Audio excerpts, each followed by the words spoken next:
স্বেচ্ছায় তোমার দেহটাকে নিয়ে ছিলমিলি খেতে আমি নিজেই তোমাকে ঘৃণা করতাম। কেন তুমি বুঝতে পারছো না বলো দেখি? আমি বুঝতে পারছি। কোথায় তোমার দ্বিধা তাও আমি জানি। কোথায় তোমার দ্বিধা? কোথায় তোমার দ্বিধা তাও আমি জানি। প্রথম দ্বিধা সমাজ আমাকে ঘৃণা করবে। দ্বিতীয় বাধা তোমার ছেলে মেয়ে বড় হয়েছে। ছেলে মেয়ে বড় হয়েছে। আমার কোনো তাড়া নেই অনু। যদি কোনোদিন মনের সাড়া পাও আমাকে জানাবে। নাট্যর কোনো খবর পেয়েছো? হ্যাঁ, তোমার ছেলের খোঁজে আমি বস্তিতে গিয়েছিলাম। প্রতিবেশীরা বললেন বছর 2 আগে তোমার স্বামীকে নাকি পুলিশে ধরে নিয়ে গেছে। নাট্য তখন কলেজে পড়তো। সেই থেকে তোমার ছেলেরও কোনো খোঁজ নেই। হয়তো বাপের মতো চোর গুন্ডার দলেই ফিরে গেছে। না দেবী না, নাট্য আমার নাট্য।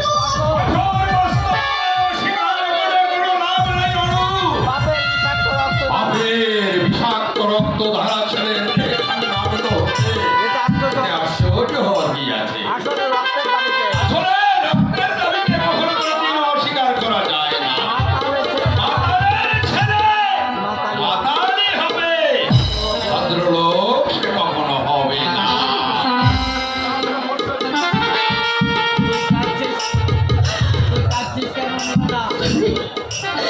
তুই কাঁদছিস কেন অনুরাধা?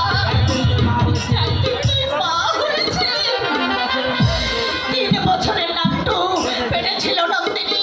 হঠাৎ ঝড় উঠল, ভেঙে গেল তোর তাজের ঘর। চাপা পড়ে গেল স্নেহ মা অনুরাধা নতুন নাম নিল বিজলি।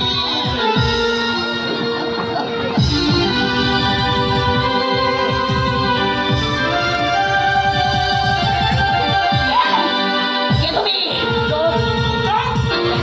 চেঁচাবেন না। যা বলছি শুনুন। আমি বড় বিপদের সম্মুখীন হয়েছি। হয়তো এই মুহূর্তে হয়তো এই মুহূর্তে আমার প্রাণটাই দয়া করে একটা জায়গা মধ্যে বার করতে তরি করে লুকিয়ে রাখি। আর দেরি করছে কেন? বলুন কোথায় লুকিয়ে? কিন্তু আর কিন্তু দেরি করলে যদি আমার প্রাণটা করে দাও। তাহলে আপনাকে কিন্তু ঠিকই বলবো কোথায় লুকাবো। ওইগুলো আসছে। এই দরজা দিয়ে চলে যাও। পাশে আমার রান্নাঘর, ওখানে গিয়ে লুকিয়ে থাকো। কে এই ছেলেটা? কি ছেলেটা? তারা ওকে তাড়া করেছে। এমন সুন্দর চেহারা, ভদ্র বংশের ছেলে মেয়ে হচ্ছে। কিন্তু কিছু অন্যায় করেছে কিনা বুঝতে পারলাম না। আমি ঠিক বুঝতে পারলাম না। কোথায় পালাবে যাবো?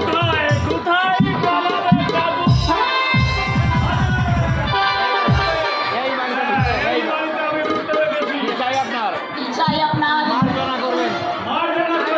একটু আগে এক বেটা বলতে আপনার বাড়িতে যেতে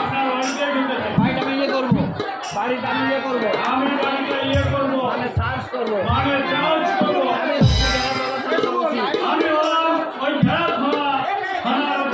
রসময়দা নেশা টেশা করে